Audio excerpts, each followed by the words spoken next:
જય શ્રી કૃષ્ણ મિત્રો, તમને આ જે પાક દેખાઈ રહ્યો છે એ આપણે હમણાં જેમ તરબૂચમાં વાત કરી સાકેતભાઈનું જ છે ફિલ્ડ અને સંકેતભાઈનું. નામમાં મારે થોડું બોલવામાં ડિફરન્ટ થાય તો બહુ ચિંતા નહીં.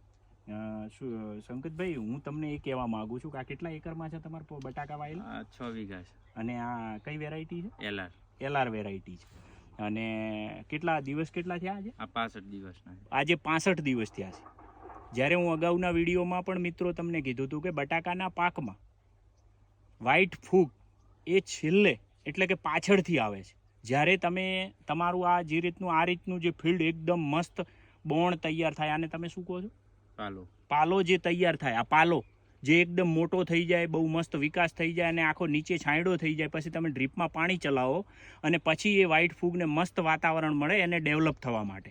અને જે આજે આપણે તમને અહીં બતાવશું, લાઈવ બતાવશું. આમાં તમને ક્યાંય અત્યાર સુધી વ્હાઇટ ફૂગનો ખ્યાલ હતો કે આ ફિલ્ડમાં ક્યાંય વ્હાઇટ ફૂગ છે એવો તમને ખ્યાલ હતો? અમને એમ હતું કે આ જે પાના કર્યું છે એના લીધે આ થોડી વ્હાઇટ દેખાતું હશે. ઓકે, પછી તમે આમાં કેમિકલના કેટલા સ્પ્રે લીધા? કેમિકલના 2 સ્પ્રે લીધા છે.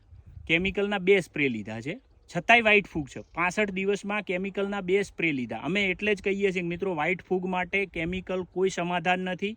એ તમને શોર્ટ ટાઈમ માટે જ સમાધાન છે. એનાથી વધારે તમારે જો જમીનની અંદરથી વ્હાઇટ ફૂગનો કંટ્રોલ, જમીનથી વ્હાઇટ ફૂગનો કંટ્રોલ કરવો હોય તો તમારે ઓનલી ફોર બેક્ટેરિયા બાયોલોજિકલ પ્રોડક્ટમાં જવું પડશે. બેક્ટેરિયામાં ટ્રાયકોડરમાં વીરડી, અને એમાંય ખાસ કરીને અમે તમને એગ્રીલેન્ડનું મોનિટર ભલામણ એટલા માટે કરીએ છીએ કે બીજાના ટ્રાયકોડરમાં કરતાં એગ્રીલેન્ડનું ટ્રાયકોડરમાં મોનિટરના કાઉન્ટ એ ખૂબ સારા છે. અત્યાર સુધીમાં જે પણ ખેડૂતોએ ટ્રાયકોડરમાં વાપર્યું એને સંતોષજનક પરિણામ મળે, એટલા માટે અમે તમને ભલામણ કરતા હોઈએ છીએ. હમણાં આપણે આ બતાવીએ તમને વ્હાઇટ ફૂગ કેટલી ડેવલપ થઈ છે. એમને ખ્યાલ નહોતો. અહીં આવી જાઓ, અહીં થોડું તમે બતાવજો, થોડું આજે બતાવો. આ જુઓ મિત્રો, તમારે જ્યાં જોવી હોય ત્યાં ડેવલપ થઈ છે. જુઓ મિત્રો, જોઈ લો, આપ જોઈ શકો છો વ્હાઇટ ફૂગ.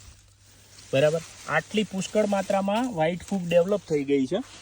તો મિત્રો, તમે છે ને જેના પણ દિવસો, જેને 65 દિવસ થઈ ગયા છે, એ કેમિકલના ભરોસે ના બેસી રહો. કેમિકલના ભરોસે કેમિકલ છાંટો. આપણો કેમિકલ છાંટવાનો અમારો કોઈ વિરોધ નથી, પણ અમારું કહેવાનો મિનિંગ એ છે કે ટ્રાયકોડરમાં વીરડી એગ્રીલેન્ડનું મોનિટર તમે ડ્રીપમાં ચલાવી દો. આખા પાક દરમિયાન તમે 2 થી 3 વખત એને ચડાવશો તો આ વ્હાઇટ ફૂગ જે છે એ તમારે પૂરેપૂરો કંટ્રોલ થશે. કારણ કે એ મોનિટર છે, એ ટ્રાયકોડરમાં વીરડી છે, એ પોતે એક ફૂગ છે અને આ પણ ફૂગ છે. એ ફૂગને ફૂગ મારશે, બરાબર, એ રીતે એ કામ કરશે અને એના પરિણામ ખૂબ સારા મળશે. કેમિકલના 2 સ્પ્રે લેવા છતાંય એમને વ્હાઇટ ફૂગમાં પરિણામ નહીં મળે. એનું કારણ છે કે જે 24 કલાક જે આપણે કેમિકલ ફંજીસાઇડનું પરિણામ હોય એ 24 કલાકથી વધારે એનું રેસિડ્યુ રહે નહીં, જેના લીધે એક વખત તો તમને કંટ્રોલ મળે પણ પછી એના પછી તમને એનો કંટ્રોલ પૂરેપૂરો મળે નહીં. એટલે કહીએ છીએ કે બાયોલોજિકલમાં જાઓ.